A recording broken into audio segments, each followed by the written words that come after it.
Hey everybody, it's Jason from the Texas Gun Vault 2, and we're back out here in the garage for what is most likely going to be a slightly controversial garage gun talk. And I'm not even sure how long this one is going to be, but it's pretty long because I had to create some bullet points for me to remember to mention because I really want to cover all of my bases in this. And as you can see, most likely from the title of this video, my take on the, I guess we're going to say the Glock debacle or the V-Series Glocks or what they're doing, discontinuing all of their old models and coming out with something new, most likely in response to the California Glock ban.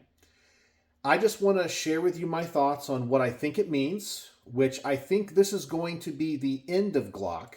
I know that is a very controversial thing to say because how can essentially the best-selling firearm, handgun, in the United States be dethroned or go away completely? Well, I want to share with you why I think that's the case.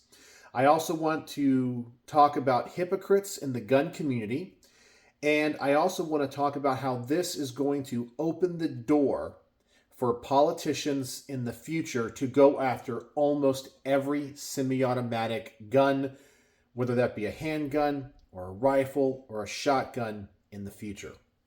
But because I know I'm saying Glock is going away, and this is a horrible thing, I need to at least defend myself with my Glock bona fides.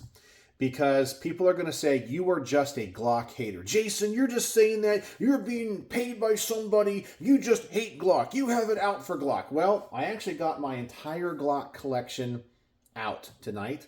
And I thought I would show it to you. And I have 1, 2, 3, 4, 5, 6, 7, 8, 9, 10, 11, 12, 13, 14, 15, 16, 17, 18 different Glocks to show you.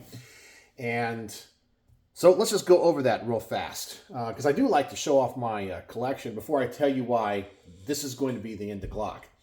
We'll start with the oldest one first. Here is my Glock 17 Gen 1. And as far as I can tell, this was not a police trade-in. In fact, I still have the original box and paperwork and the original receipt from the owner of this when they got it back in either 86 or 87. And I've always liked the Gen 1s. They have that kind of smooth texture all around the grip. And it does not have a rail out front. It has a single pin and a non-captive recoil spring assembly. But there's a few other small changes. My Gen 1, I also have a Glock 17 Gen 2. And what's cool about this one is this one was made during the Clinton era assault weapons ban. And I even have one of the magazines that came with it that says this is a law enforcement only magazine. So this was probably owned by a law enforcement officer during that time.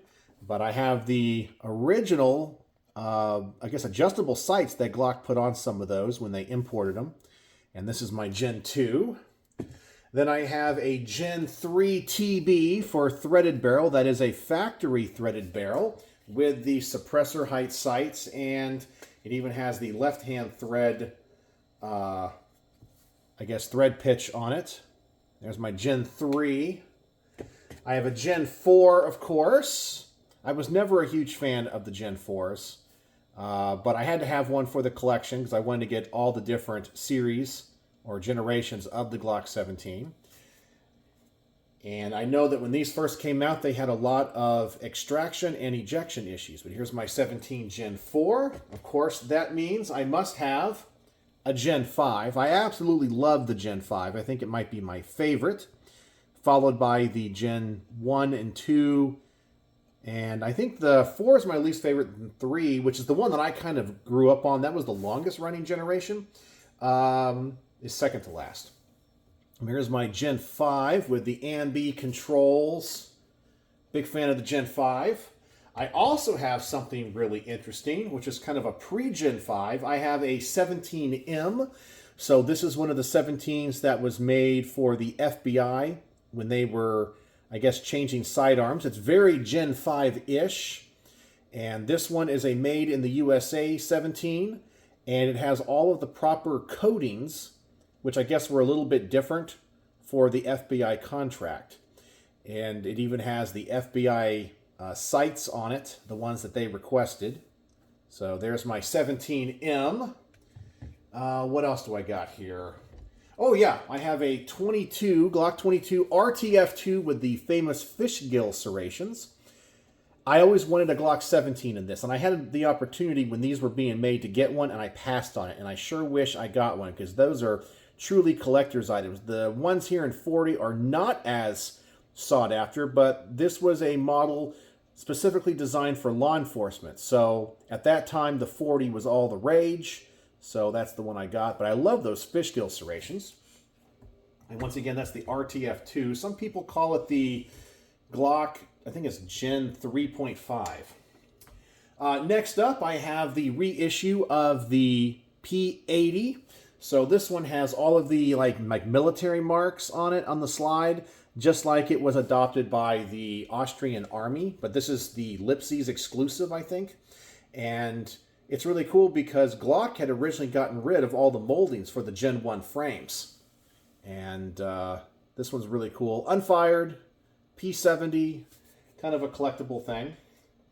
Then, of course, I have a Glock 19 X, which the only thing that I wish that they would have put on this, because this came out of the modular handgun system trials, is I wish they would have had the one with the thumb safety, just to make it like the one that they submitted for the military contract. And I love this gun. At first, when it came out, I thought it was stupid to have a full-size frame and a 19-length slide, but it works great. Then I have a Glock 21C, and I have an O-light on there, but this is a great gun. I like the C models a lot, and I like this type of porting where you have that kind of V shape in the front. I have added some suppressor height sights on it just because I like to see them a little bit better. I would never carry this. It's just too thick. And that's my biggest complaint when it comes to the 45s, is they're just way too thick. But yeah, Gen 3 21C. Then we have a, I guess this one is one of the ones that I carry from time to time. This is kind of my tricked out 19 Gen 5, which has a brown frame. This originally was, I think, one of those distributor exclusives. Two-tone, I put a Silencer Co. threaded barrel on it. I got a Surefire X300 Ultra on it. I have a Trigicon RMR up top, suppressor height sights. I have one of the, I guess, the back plates for like the quick charging. This was a Vickers Tactical, and I even run it with magazines with the Vickers Tactical base plates on it. So this is one of the guns that I do carry, and it shoots great suppressed as well. And then I also have a G44. You got to have one in 22 long rifle. I did get the threaded barrel, and this is a lot of fun to shoot. I'm glad Glock eventually came out with the 22 caliber ones. Then I have a couple of my favorites, the Glock 25. These were unobtainium in the United States for a long time until they made a small batch of them here in the US. This one's chambered in .380, has a really interesting barrel hood on it, and I reviewed one of these, and it shoots great. It is one of the best .380s you can ever fire. Then I have, of course, the subcompact version of that, the Model 28. Most people don't even know the Model 28 exists. There it has that weird barrel hood for the shorter cartridge of .380. And these are very popular guns in Mexico and South America, in countries where civilians cannot own handguns in calibers that the military uses. Then I have actually a gun I do need to review. This is my Gen 4 40. My Glock 40, but it's actually chambered in 10 millimeters, so it's the long slide version of it. It's an MOS slide, and I still have not fired this thing. I need to get it to the range. I do like the long slide Glocks. Obviously, they're not practical, but they are fun to shoot. And I have grown to like 10 millimeter. Then I have one of my favorites. I have my Glock 24 C. So this is a discontinued, well, actually all models are discontinued. This is a long discontinued model. It's the long slide version of the 40 caliber Glock. And it's the same dimensions as the 17L, but I did get a factory compensated barrel. Originally, this was just a standard 24, but it already has the opening on the top of the slide so you can put the ported barrel in it. And I have it in a B&T USW chassis. Yes, this is a registered SBR. So I can have the vertical foregrip and the stock. And this is a fun little gun to shoot as well. And I also have the two guns that my wife and I carry. I have my personal 26 here. This is a gun that I usually keep in the car at all times. And I have my wife's Gen 4 19, but this one has the DY9 from Dara Arms, the Island barrel on it, and she carries this. And you can tell it's hers because it's pink. So there you go. So I am not a Glock hater, as you can see from the firearms I have on the workbench today. So anybody out there saying, oh, you're just a Glock hater, blah, blah, blah. Well, there you go. So I don't think I'm a Glock hater. I'm somebody that has acquired 18 Glocks over my collecting years. I know some people are like, you collect Glocks? What the hell? All right, so let's talk about what's going on. First off, I want to mention that there's a lot of hypocrites in the gun community about this. In the gun community, we have a bunch of, excuse my language, whiny bitches, and we have people that don't think before they speak. So let's talk about the lawsuits, okay? So essentially, Glock has been under a lot of pressure from anti-gun jurisdictions. California, I know for a fact Illinois, like Chicago, and maybe New York. And the idea is that their guns are too easily convertible to full auto. And we do know that there's a huge problem right now where we have these illegal imports from China of these little Glock switches, which are like back plates to the slide. You know, you can change out the back plate. You also have to change the, or I guess mill out part of the frame and do a couple other things. I don't know, never done it, never would do it.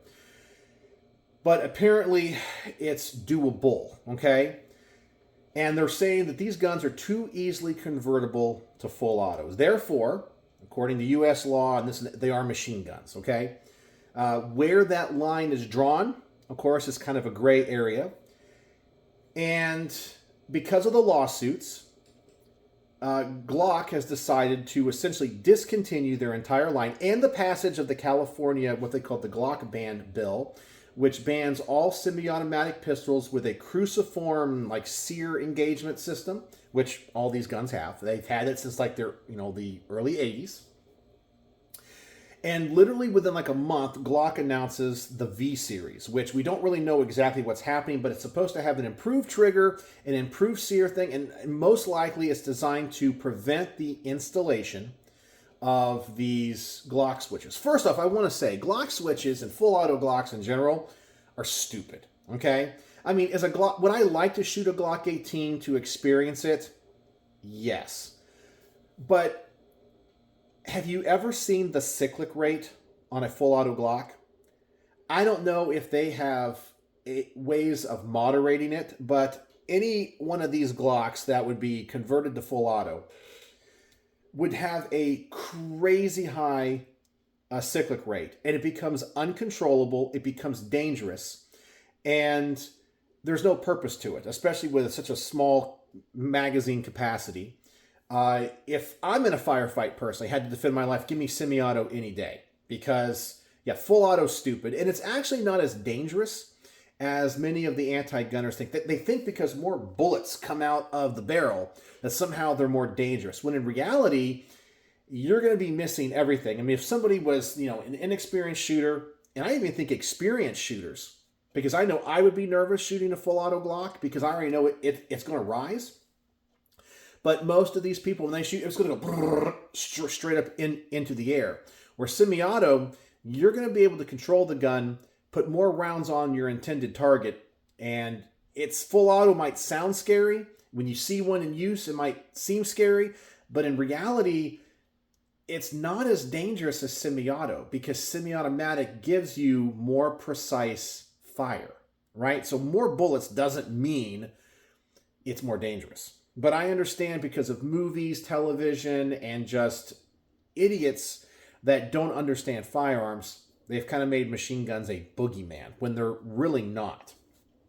Okay, so let's talk about the hypocrites. Now, so right now there are people saying Glock has caved. Okay? They're mad at Glock.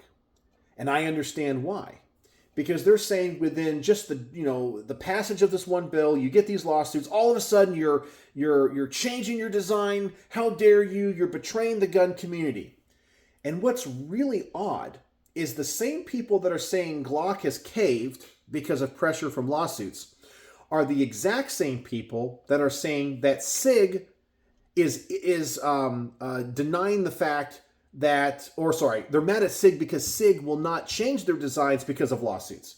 So essentially, SIG is giving the middle finger to the lawsuits and people that are going after them regarding things like the P320. And people are saying that Glock is essentially, kowtowing to the lawsuits. So it's like, wait, hold on a second. Do you want the gun companies to not change or do you want them to change? And if so, where's that boundary?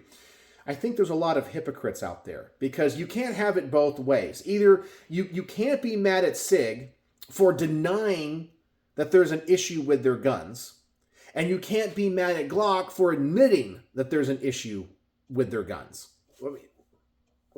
You can't have it both ways and be mad at both companies. It's two completely different ways of handling these politics and these legal issues. And I think there's a lot of hypocrites out there. And I think that people just want to, jump on the bandwagon one way or the other. And I've said before, people in the gun community just want to be mad. They like being mad. And whatever their favorite gun tuber, and more specifically the legal eagle gun tubers, say, they just want to be mad and be on their side. So that's the first thing I want to say. So I'm asking you, when it comes to this debate, to try to clear your mind, clear the emotions, and ask yourself, are you being consistent in your position, one way or the other? Now, I'm not mad at Glock. I understand business. I'm not mad at SIG because I understand business. I think both these companies are between a rock and a hard place in both of their relative situations. Now, when it comes to the V-Series, this is something that I think that people are overlooking. The amount of R&D, research and development, that went into developing a new trigger system that is totally going to change the Glock design in a short amount of time is infeasible and impractical. Let me tell you, if Glock was able to announce the discontinuation of all these models, gone, next month, and replace them with all new models in this V-Series, this has been in the works for a long, long time. It's been in the works for a long time. You cannot do this type of research and development in a month. You can't do it. So this has been going on for a very long time. So they were preparing for this, okay? So, which tells me they knew there was probably an issue with their triggers and the installation of these things. They saw the writing on the wall, and the Glock ban in California probably pushed them over. So, whatever they have going, are coming out next month and the month after, and in the future with all the different models, which is going to be kind of interesting to see. Maybe the triggers are going to be better. I mean, a lot of people complain about the triggers. Oh, I hate Glock triggers. They're all mushy and who knows? They might have target triggers now in them, and everyone's going to love them. I don't know. We'll have to see. But this has been going on for a long time. There is no way they came up with this system overnight. But now let's talk about the realities of the situation and the politicians. I have 18 Glocks sitting here on my workbench, okay? And there have been millions upon millions sold of Generation 1, 2, 3, 4, 5, all those mid-generations like the RTFs and the M series, the 19M, 17. I mean, we're talking millions of pistols. The horse has already left the barn when it comes to getting these back And there's so many in circulation, it is not going to do anything when it comes to the crime or the use of Glock switches. It's not going to change anything because there are so many out there. You know how many Glocks are sitting in the inventories of gun stores, distributors, millions, hundreds of thousands out there. Law enforcement officers with their trade-ins, the ones that have been used in the military. There's so many out there. They're not going away. The only reason Glock is going to discontinue them is so that they can't be sued.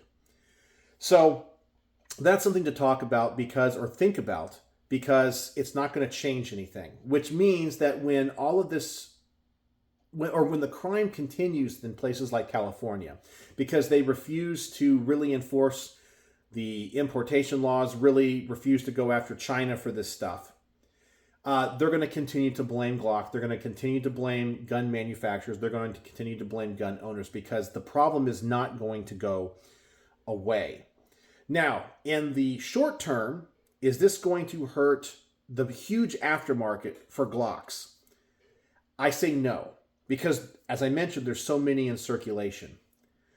But I think over time, in the next 10 years, unless they're able to come up with other slides and accessories that are going to be compatible with this new trigger system, I think it could hurt the aftermarket slightly.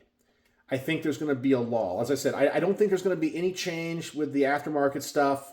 It's custom slides, custom triggers, all that stuff, because there's so many of them. But as more of these V-Series enter the market, these companies are going to have to do a lot of R&D, which they haven't had to do in a long time, to try to figure out how to create better triggers, slides that are going to be compatible with these new models. So I think over the next few years, you might see a few of these aftermarket companies go out of business because they're not going to be able to keep up with what they need to create. Now, here's the big thing, what I want to talk about. The fact that Glock did this, which I understand their perspective from a business perspective. I told you guys in a previous video that Glock is only going to care about Glock. They're going to care more about military sales and police sales than civilian sales, which I think is short-sighted on their part because they sell a lot of guns to civilians. But this whole debate and this whole change is going to open the door for quite a few things. Number one, it's going to open the door to confiscation. Now you're saying, wait, what are you talking about? Well, in places like California, where everything is registered, New York, where everything is registered, New Jersey, where everything is registered, I think even in Illinois, and all the usual suspects, they're going to say, because Glock has changed their model or their design, they admit their older designs are too easily convertible to machine guns. Therefore, they are machine guns. I mean, that's the way federal law has worked. If it's too easy to readily convert, and as I said, that's kind of a gray area term, they're going to say, you got to turn them in. Now, the ones out there that in free states, they'll never get back. But the ones in California, you bet. They've opened the door to confiscation because they're going to say Glock admitted these are too easily convertible and you need to turn them in. So I think they've opened the door to confiscation. Instead of fighting the lawsuits, and like I think they should have, and fighting the law, they took the easy path, the quick and easy path, and it's going to hurt gun owners because I think it's going to open the door to confiscation. And I also think this is going to open the door to the banning of other guns, because any semi-automatic firearm, whether it be a rifle or a handgun, with enough knowledge, enough know-how, with enough will, they can all be converted to full auto some way. And while I don't know how to do it, but I've seen people online have full auto 1911s. I mean, somehow they're able to convert it to that. Before the 86 machine gun ban, people would convert HKs and Uzis and AR-15s. AR-15s are easy to do because you drill a hole and that kind of stuff and mill it out. AKs, whatever. So what politicians are going to do, they're going to say, wait, hold on a second. We were able to successfully get a company to change their design, spend all of this money, and effectively ban their product in this state. Well, they're going to find ways and say, hey, you know those Springfield XDs, or you know those, I'm just going to say like, what other kind of handguns you can think of, you know, whether it be Smith & Wessons, whatever, okay? They're going to be like, well, those are possible to convert, because all it's going to take is for one person to do it and maybe commit a crime with it, or China to figure out how to do it. Then all of a sudden, there's not going to be just a Glock ban. There's going to be a Springfield ban, and then there's going to be a Smith & Wesson ban, and then there's going to be a SIG ban. You just go down the list and down the list and down the list and down the list. And they're not going to do it for safety. They're going to do it to bankrupt the companies, to prevent them from being able to be sold in their states. And you're going to see this ban happen to other companies because Glock did not fight it. Now, as I said, I understand from a business perspective, they might have lost and spent a lot of money, but they didn't even try. And as I mentioned, all semi-autos can be converted to full auto with enough know-how and enough willpower. So it's going to open the door to federal bans. It's going to open the door to all semi-automatic guns being labeled as fully automatic or readily convertible. And you're going to see a huge, huge attack on them if liberals and the left and Democrats ever get back into power in Washington, D.C. They are going to run with this because it worked. It worked. And it's because there's politicians and judges who don't know anything about firearms writing firearms law, that refuse to learn. So how do I feel about all this? Well, I don't think like some people said, like, oh, your Glock collection is going to go up in value. No, it's not. There's too many out there. They're still just Glocks, okay? Do I think possibly we could get a better Glock? Yeah, actually, because people have complained about the triggers for so long. Who knows? Maybe this V-Series Glock is going to have a trigger pull like a Walther PDP, you know? It might be a blessing in disguise. But I still think the political fallout is going to be huge. Not tomorrow. I think you're going to see it in the next few years. Because these anti-gun groups, these anti-gun lawyers that work for them, are going to see what they were able to get done.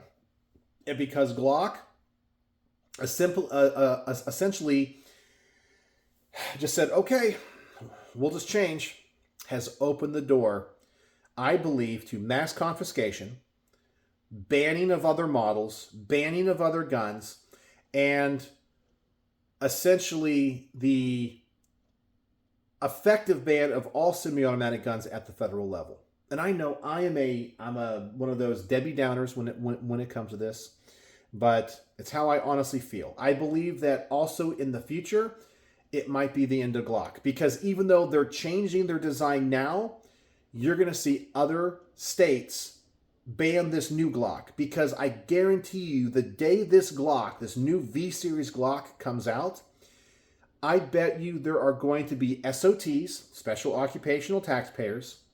There's going to be people trying to do illegal things, the Chinese, whatever. They're going to get their hands on them, and the first thing they're going to do day one is figure out how to convert those to full auto as well. You know it. And then they're going to ban those as well. So, am I mad at Glock? No. But do I think what they did was a misstep? Absolutely, because it puts all of our rights in jeopardy. But I understand from a business standpoint, and Glock is always going to think from a business standpoint, not a freedom standpoint. So there you go. So what do you think about anything I said tonight regarding any of the issues, whether it be, bans, how many there are in circulation, the thoughts about the V-Series must have been in development for a long time. And what do you think about the hypocrites in the gun community who get on SIG's case for not changing their design, and also getting on Glock's case for changing their design? You can't have it both ways. So anyway, let me know your thoughts. I would love to know. And if you watched to the end of this very long Glock video, the word of the day is going to be, well, Glock would be too easy. Let's say no, I don't want to say V either, because everyone's going to say that in their comment. Let's say change. Change is the word of the day, because Glock has definitely changed things up and potentially changed the landscape of the Second Amendment. But we'll have to see how all of this plays out. And I guess you can also comment on my Glock collection. So tell me what you think. Which one of my Glocks was your favorite? And hopefully you can see that I am not a Glock hater. I sure have a lot of them. And a few I haven't even shot. So anyway, let me know your thoughts. Thanks for joining me here in the garage. And as always, thanks for watching.